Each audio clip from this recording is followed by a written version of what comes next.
And we are live. Welcome, mystery and thriller fans. I'm your on-air host and author, Sara DiVello, and I am so excited to welcome tonight New York Times best-selling author Chris Reich here to give us the inside scoop on his brand new book out tomorrow, Matterhorn. Chris, welcome to Mystery and Thriller Mavens. Tell us about this book.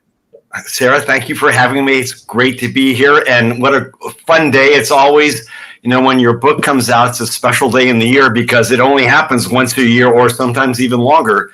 So tonight we're talking about my latest novel, thriller, Matterhorn, set, of course, in the country of my ancestors, Switzerland. I grew up there, so I knew it very well.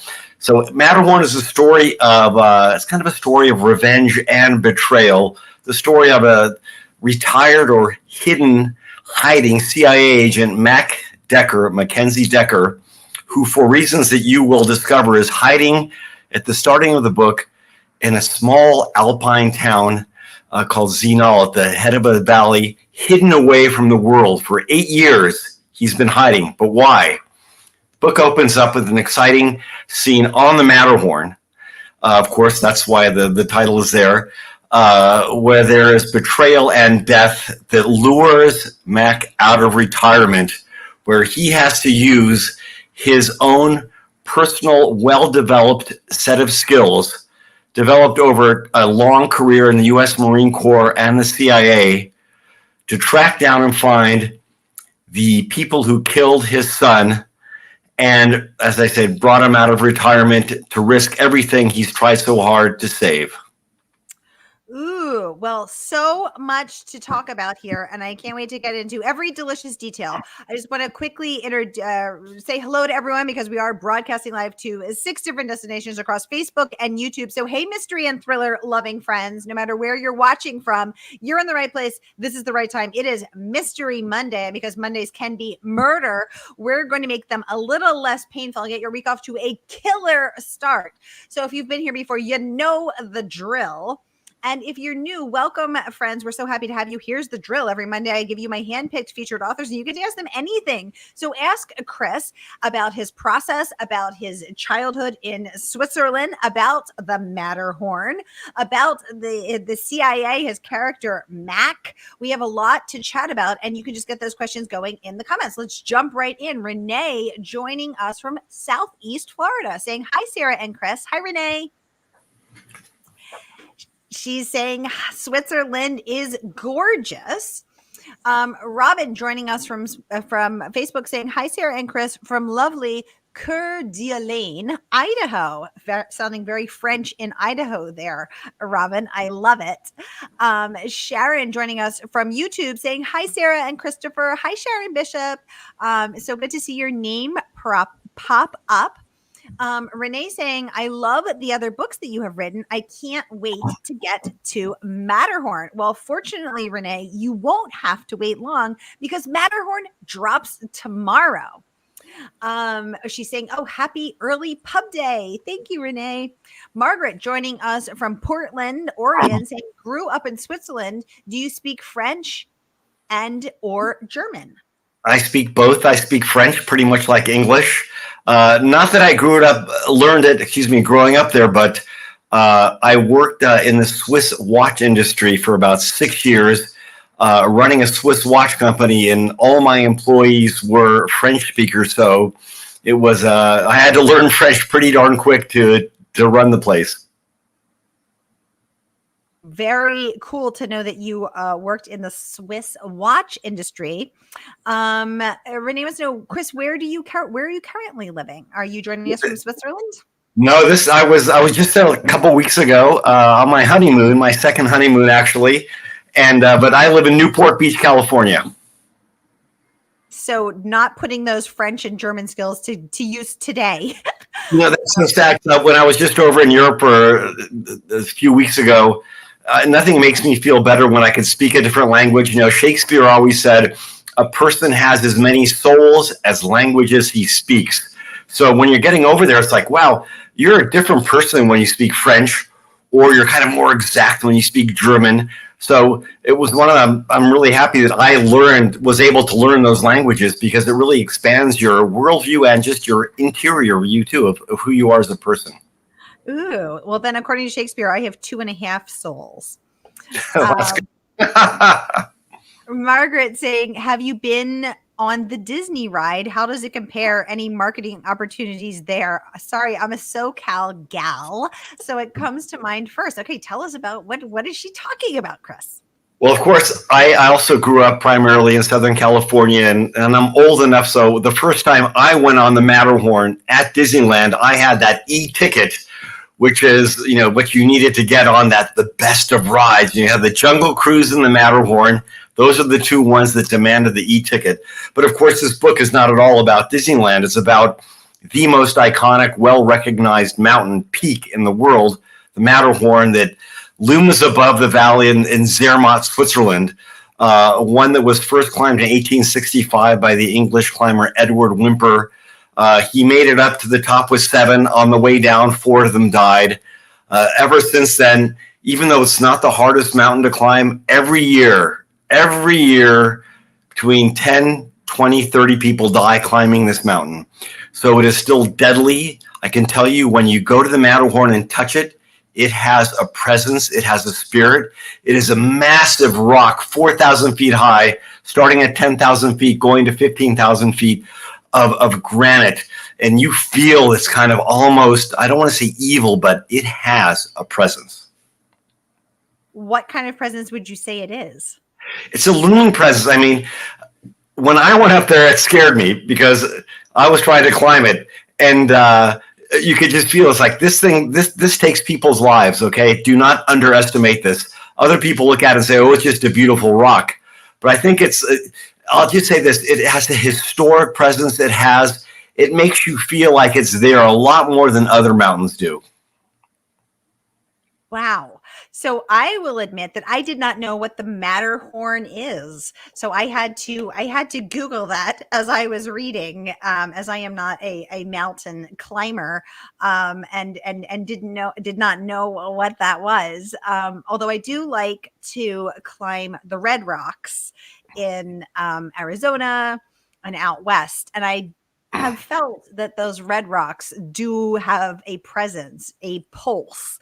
And so I can now only imagine that the Matterhorn that kills 10 to 30 climbers a year, I have just learned in the past 30 seconds that it must have quite a presence as well. Wow. Okay. Renee wants to know, did you ski all the mountains? And if so, do you still?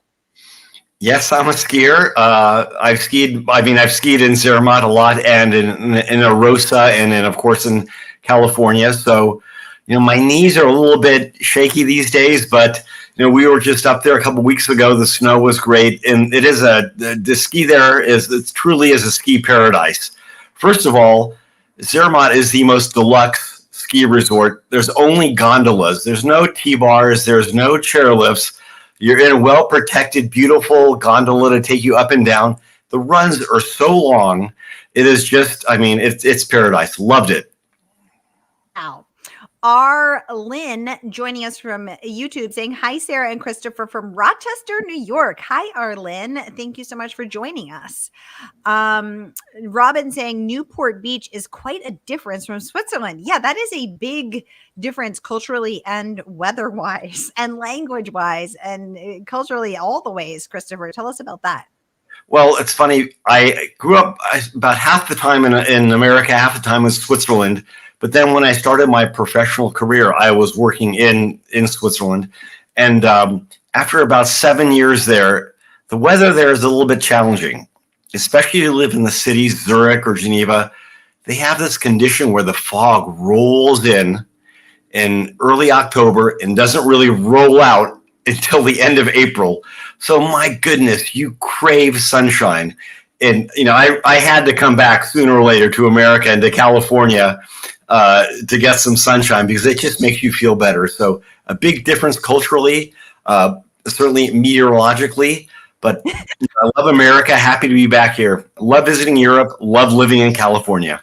Oh my goodness. So while you were having that career, Margaret saying running a Swiss watch company, wow, have you ever dropped a watch detail in a novel that nobody else would know? Ooh. That's really funny.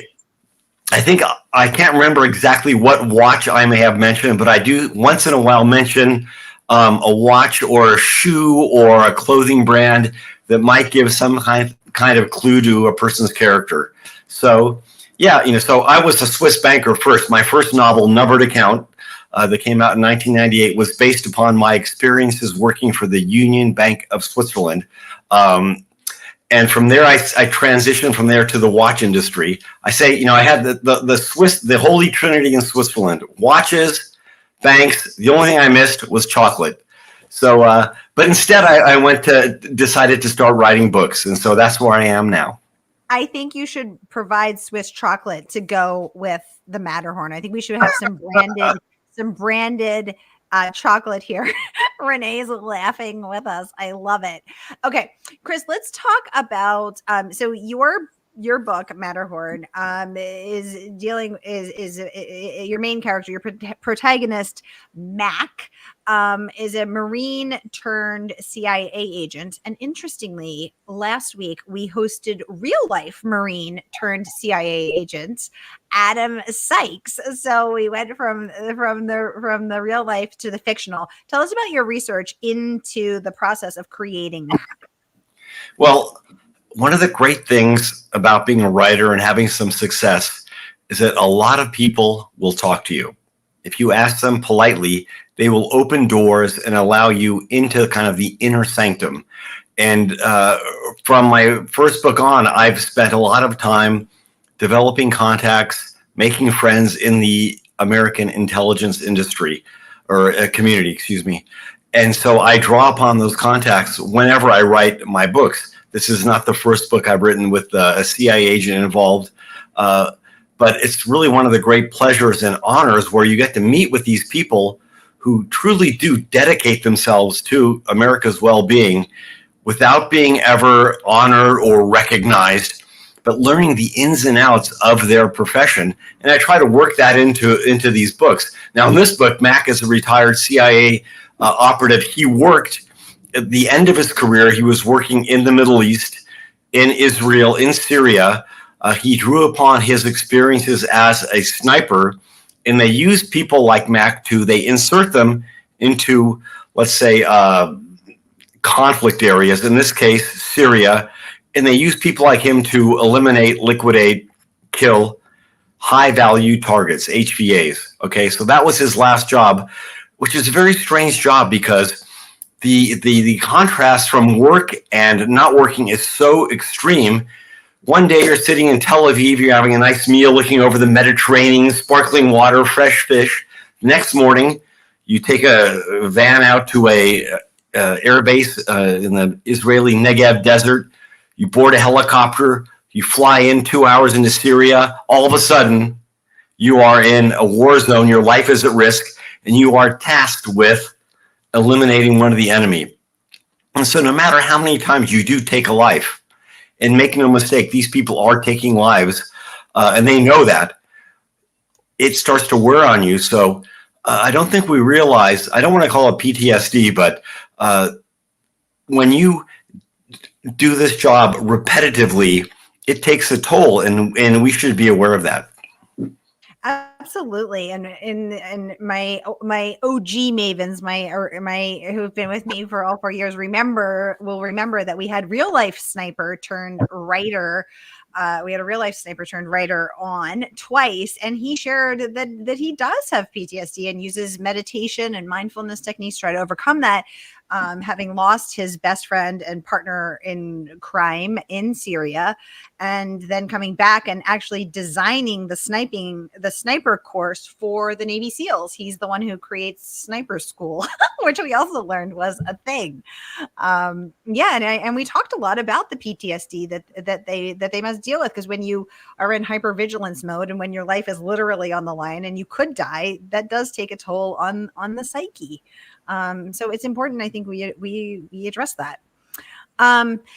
You're not a spoiler. The book opens with Mac's son up on the Matterhorn, up on the mountain, meeting with a Russian intelligence officer who is spying for the US. Did you hear of any real life inter-spy relationships or double agents in your research, Chris? I did not. I don't really know about that, but why not? Why not? And these people do cross paths, and a lot of them are young and attractive, and of course, kind of at the top of their game. And I have to believe that America has the winning proposition in terms of how you want to live your life and how we want the world to be governed. So I think that, especially these days, my goodness, that with what's going on, a smart, intelligent Russian operative might say, maybe I want to kind of throw in my chips to the American side. So there you go. Although, as page 129 says, only an idiot would want Mac Dekker coming after him. So Mac is not a man to be trifled with. He's definitely not to be trifled with. He has a lot of experience. Certainly, I mean, can you just imagine spending your life, you're trained in the Marine Corps, sniper school, long-range reconnaissance, you transition to the Central Intelligence Agency, Special Activities Division. You're seeing a lot of stuff. You're able to perform a lot of skills, do a lot of things that other people have no idea. And with it, not just perform them, but without hesitation and with the certainty that you will succeed. Very true. Very true. Chris, let's take a peek at some of the praise that the book has earned. Let's look at first from Library Journal. I'm going to pop this up so we can all read it together. Saying that this book would make a great movie, and fans of the Bond tales and special ops action novels should add this to their reading list. Congratulations on that bit of praise from the Library Journal. And they are not the only ones. Raving Book List weighing in with this praise, saying another winner. Oops, let me pop it up. Another winner from a consistently satisfying writer. Chris, what would you say that it takes to be a career writer, to be a lifelong writer, and to not let that quality, dwindle, but to continue putting out consistently satisfying books, as Book List says? That's a really tough question. I have a funny answer, which is the first thing is what Mark Twain said: to be a writer, apply seat of pants to back of chair. And you got to sit around for a long time because, writing a book takes a lot of hours, and you have to be alone a lot of hours. Okay. And you don't have your phone, no internet. You got to concentrate. You got to get the flow going.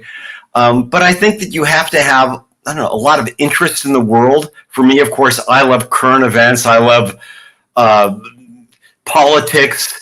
I like foreign relations. So, I went to the Georgetown School of Foreign Service. It's in my blood, and I grew up all over the world. That's what turns me on, and I try to put that into my books. So, to offer advice to be a writer, it's hard. You have to be good with being by yourself for a long time, and you have to be able to kind of hear your words. I always say this. It's like, everyone thinks they could play a musical instrument, right? You give someone a saxophone, they take a few lessons, like, God, I sound like John Coltrane or something like that. But to be a professional writer, you have to have a good ear. So when you hear yourself playing, you have to say, oh, that's good or that's bad. But you have to be able to discern what's kind of quality. So, it takes a lot of skills, I think, to do this, and mostly just perseverance. And actually, when I was writing my book, I read it out loud so that I could hear it, because some people read with audiobooks. Some people are listening, and the pace and the cadence of your words and of the length of your words and the length of your paragraphs matters, especially not just to those who are reading, but to those who are listening. And so I read my book 4 ways. I read it on the screen, on the paper, on Kindle, and I read it out loud to myself so that I could literally take in the story the way that anyone might be consuming the story. Sarah, that's the best advice ever, because when you hear it out loud, you really hear it. You know what I mean? Yes. It's like you can avoid it. You can't. It's like if it's bad, it's going to sound bad. And if it's good, it's going to sound pretty good. So I think that's absolutely fantastic advice. Basically, I think have someone else read it to you. Yes, in a different form, exactly. But don't read it in an English accent, because anything sounds good with an English accent. If Hugh Grant's reading, it's like, God damn, that sounds really good. Exactly. And CC to Australian accents, which are my other favorite accent, and French accents, not too shabby either. We're going to need you to do the rest of the interview with a French accent, Chris. You can do it. That's too fun. And speaking of Australia, we have an Aussie in the audience, Melissa Watson, joining us from Australia, saying lots of sunshine in Sydney, Chris. Come here if the fog and the weather in Switzerland gets you down. Like my younger daughter, Katya, was just in Australia for the last 3 months, and she did not want to come back. She said, I've never seen so many fit, attractive people. She was on the Gold Coast, and she just loves that country, loves the spirit, loves everything about it. And that's going to be an expensive plane flight to go over and visit her. I lived in Australia myself and also did not want to come back to the US. I love Australia. Margaret saying clues in a language so few can read. Well played. Absolutely. Languages are so matter so much. Robin saying, I can imagine the different feelings between climbing in Switzerland and Arizona. I've never been to Switzerland. I don't know. I need to get over there. Renee saying she has skied in Switzerland too. Okay, we have a lot of skiers and climbers in this. I love this. Melissa saying hello to you, Melissa. Thank you so much for joining us.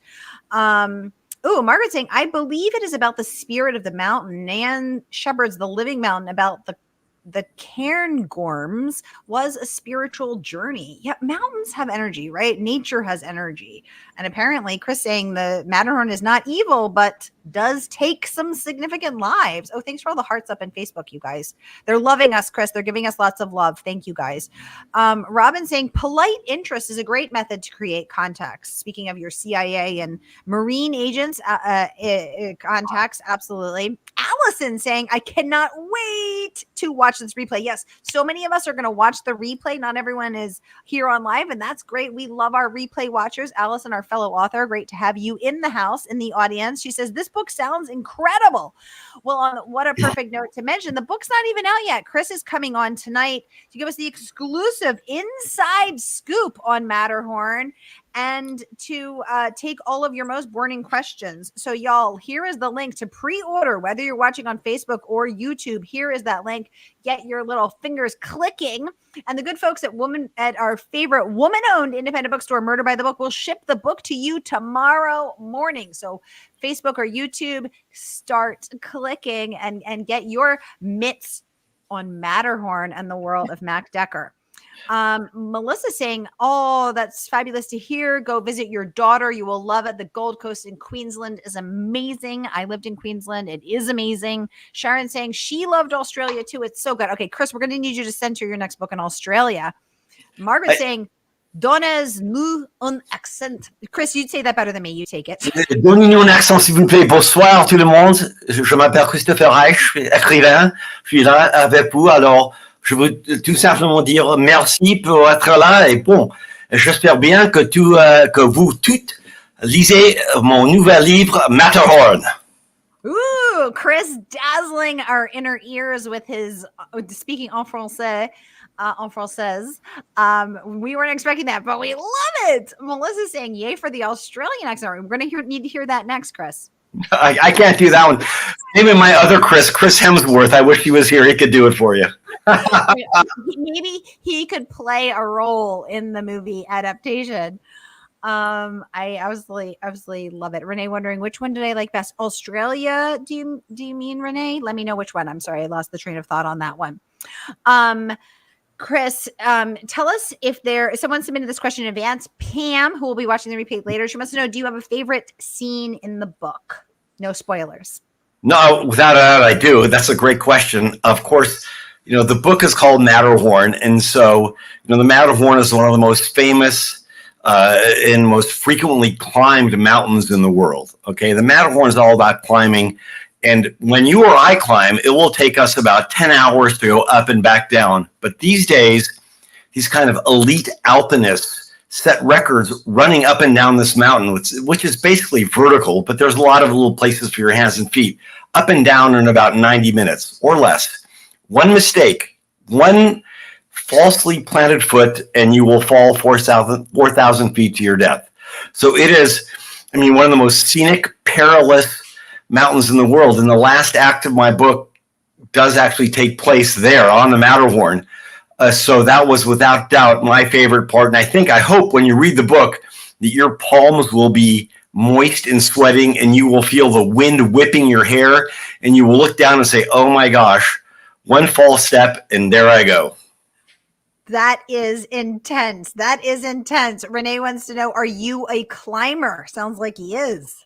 I am a climber. I spend a lot of time in the mountains in Zermatt, and I wanted to get up to the top of the mountain last year, the Matterhorn.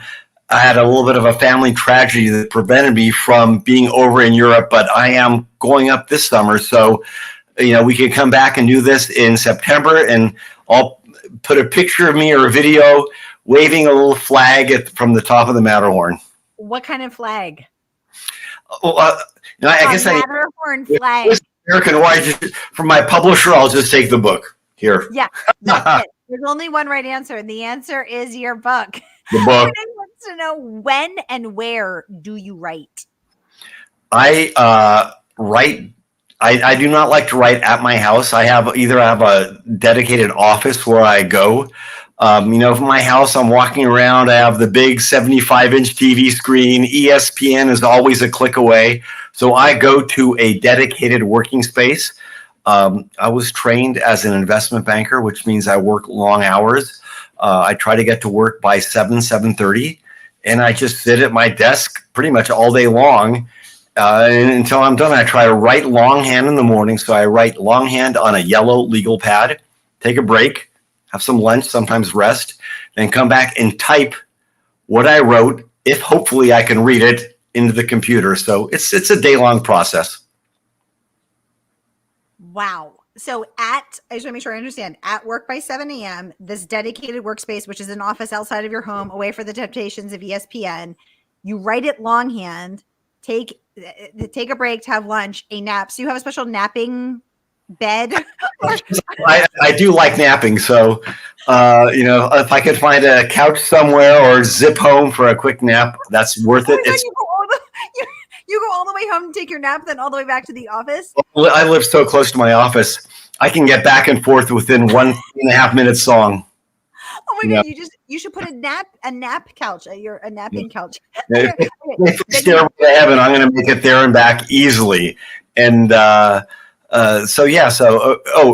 are restorative, physically, mentally. You come back really ready to just, take on the second part of the day. Okay, so then you go home, you nap, then you go back to the office, and then you type up that which you wrote longhand into your computer. Yes. Wow. Okay. You know what's interesting, Chris? I don't know if you saw that article in the New York Times, maybe like 3 or 4 years ago, where they imaged people's brains as they wrote longhand, and then they imaged them as they were typing, and it actually it lit up different parts of the brain, which showed, interestingly, that people thought writing was writing, and that was, the generative creative part of your brain, but it was not. It was two totally different parts of your brain. So it's interesting to me that you are utilizing both of those segments of your brain. I feel it's just, I'm sorry, I'm old school. It's when the pen touches the paper, kind of, that the magic happens, and you kind of let the world disappear, and you really immerse yourself in the storytelling.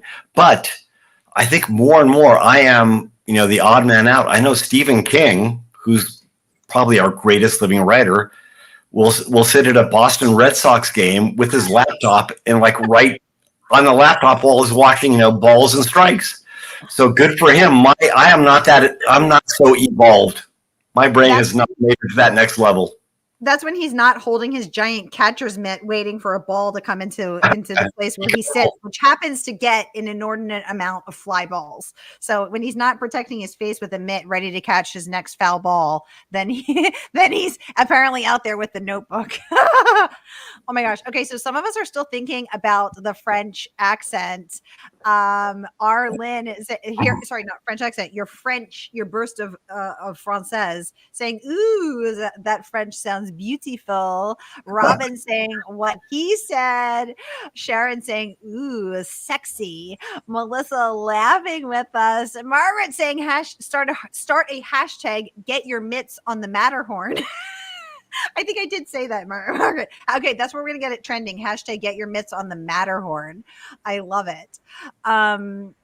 Okay. Ooh, Margaret wants to know, what do you think is missing in the lives of the elite alpinisti? Yeah. Did they do this? These are a different breed of people than you or I. They live. People that run up and down in 90 minutes. These are the big climbers like Alex Honnold, who did the subject of the movie Free Solo, who climbed El Capitan without ropes. By the way, that's 3,700 feet, absolutely vertical. You or I could make it about 3 feet before we fell on our butt, and he did this whole thing. And interestingly, they did a brain scan of him for this movie and showed that whatever part of our brain registers fear and panic normally, it does not register with him. So when they did shoot that MRI, there were no lights lighting up when they showed him these images of things that should scare him. So these people, and most of them now die. Most of these guys don't live really till they're 40 or 50 because they make a mistake. My favorite climber, Uli Steck, the Swiss machine, who set the world record going up the Eiger, going up the north face of the Matterhorn. Finally, he perished trying to climb, do a double climb of Mount Everest and the peak next to him. He was just practicing a normal morning, out practicing, climbing up without ropes, and he fell 3,000 feet straight down. So they do it. They're crazy. What are we supposed to say? They don't get scared. They think they're invincible. So, okay. Until they're not, and then they end up in a mushed pile at the bottom. Renee saying naps are so great. Margaret saying Sarah's face when you said you get to work at 7 or 7:30. I think it was something like this. It was a look of shock and horror and absolute certainty that will never be me. No, I am a night owl. I write into the wee hours. I love writing at night. Renee wants to know, do you feel that your words flow better when you write longhand? Oh, absolutely. That's the only way I can do it. And it's funny, when these books, you often start a chapter with like a description, setting the scene of what's going on, and then you go to dialogue. So I can write dialogue just fine on my computer. Ooh. People talking back and forth. But then when you're really doing the writing, which is the hard part or the more fun part, I can only do it longhand. That is very interesting because that part of your brain is like, I'm on, it's my turn. Here I go. I love it.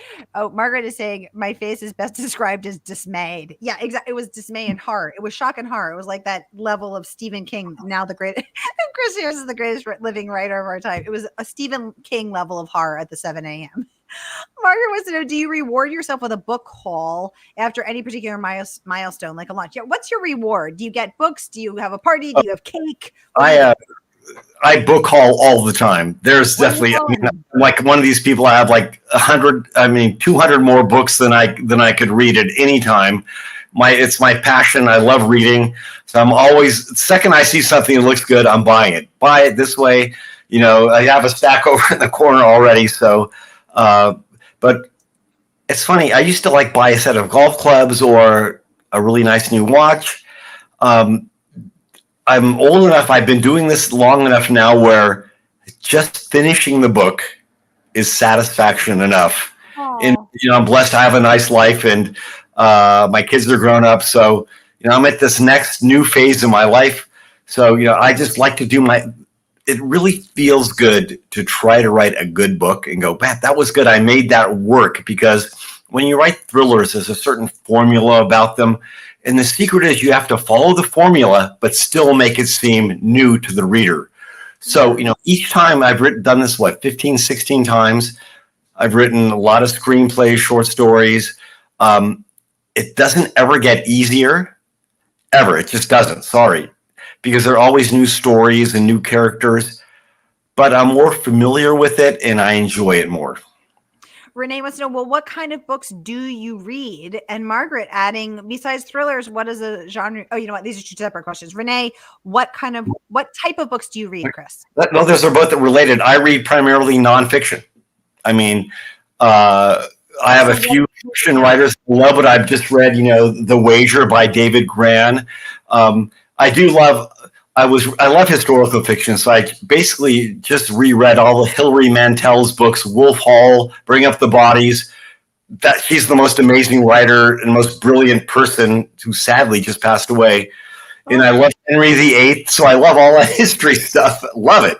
You too? Me too. I love historical fiction, and I minored in European history because I was fascinated by Henry VIII and his 6 wives. And other both English and Italian history at that time. Margaret wants to know, besides thrillers, what is a genre you love that might surprise us? Okay, so historical fiction. I am very surprised. I love historical fiction. I love nonfiction. I love art history. I am a kind of mini art historian. I love anything with medicine. I also was almost wanted to be a doctor, so I love books about learning about medicine, the history of medicine. What's going on now. I just read Walter Isaacson's great book about Jennifer Doudna, who invented the CRISPR gene technology. I mean, there's so much to learn. It's almost too much. I mean, I get so interested in so many things that I don't know where to go. But I really love nonfiction, and that's where I get the ideas for my books. So I love nonfiction too, and I have 2 recommendations for you, Chris. So number 1, Remember, The Science of Memory and the Art of Forgetting by Lisa Genova, who is has a PhD in neuroscience from Harvard, and who wrote the fiction book Still Alice, as well as that was a movie that became the movie that won Julianne Moore the Oscar. This is the woman who wrote that, and she has written 6 fiction books all about neurodegenerative diseases.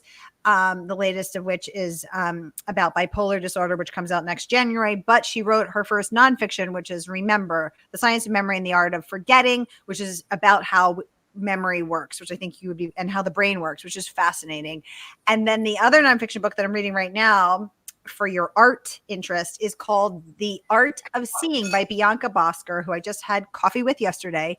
And it is about how art, what is art, and how a Philistine normie like the rest of us can learn to appreciate art, and how we can learn to really see art. And she is hysterically funny as she undertakes the world of art and becomes a guard. She goes undercover as a guard at the Metropolitan Museum of Art, and she works as an assistant to the snobbiest gallery she can find in Soho. And then she becomes a participant in art and lets a naked stranger sit on her face because that's his art. And then she gets walled into a wall because that's art. And it is so fascinating. It's so interesting. So check that out. That sounds great. It's so good. Sharon saying, I'm a total night owl. Now you I need to learn how to write novels. See, Sharon, I knew I liked you. We're night owls. Exactly. Margaret wants to say, what pairs well with thrillers? That's a good question. I mean, I think you go the opposite. I mean, when I'm reading a thriller, and I could give you, I just read a great book called The Spy Coast by Tess Gerritsen. I interviewed her. She came on. She was on Maven's Lit in October, the day before the book came out. That's a great book. I mean, I'm really a snob, and I'll just say it right now. It's hard for me to really find a thriller that I love. And I said, I don't know if I could do it that well. That book, The Spy Coast by Tess Gerritsen, highly recommended. Just so fun. It was one of those books where all you want to do is get back to read that book. And that's so rare. So, but what pairs? Well, I think, you go, if I have a thriller, then I want to be reading either The New Yorker or something that's completely different to learn about something, to learn something nonfiction, whatever, you guys like. But So you have your fiction and you have your nonfiction. Always good to have both. So my OG mavens know Tess Gerritsen has been on 3 times for her last 3 books, most recently Spy Coast, which, Chris, you will appreciate. Tess is a doctor, an MD, and moved from Boston to Maine to pursue her, to write her books there, and noticed that an awful lot of people in her tiny little Maine small town worked for the government, but couldn't say more. And she realized they were all ex-CIA, including the chicken farmer next door. And that, of course, became her character. And that book is so fun and so fabulous. I love that book. Okay. Margaret saying, I'm sorry. Did he just say historical fiction? Heart on fire. Right, Margaret? Yeah. Margaret's my fellow hist-fic fan.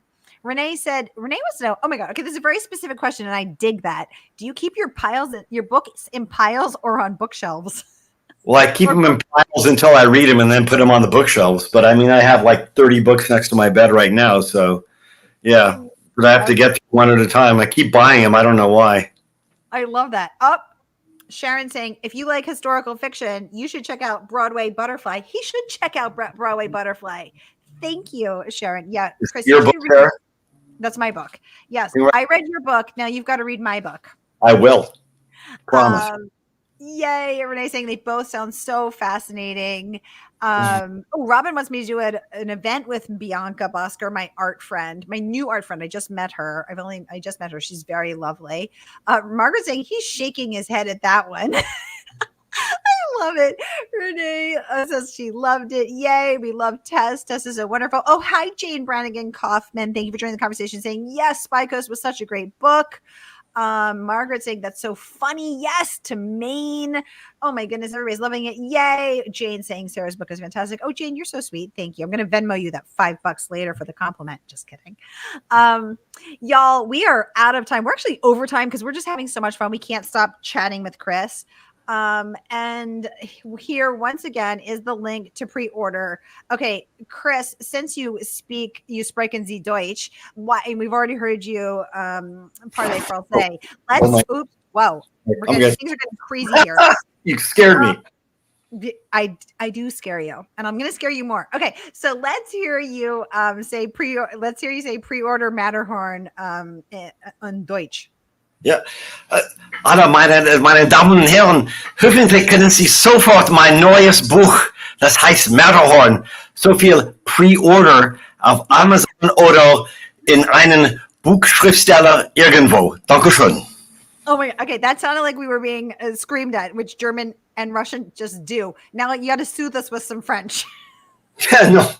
This is like, I feel like I'm auditioning to be a translator at the United Nations. I'll just say in English, please, I think you'll like the book. It's really a full pedal to the metal thriller, set in Europe and Switzerland. It's international. It's romantic. There's a big love interest. And I know I loved writing it, so I hope you enjoy reading it. So, Dankeschön, merci beaucoup, in all of the languages. Thank you so much for being here. Spasibo bolshoi in Russian. Thank you for being here, everybody. Spending your Mystery Monday with us. The link, once again, to pre-order is this. Get your mitts. # get your mitts on the Matterhorn. Thank you for spending your Mystery Monday with us. That is a wrap. I hope your week is off to a killer start. May the days and the pages fly by, and I will see you next Monday. Take very good care until then.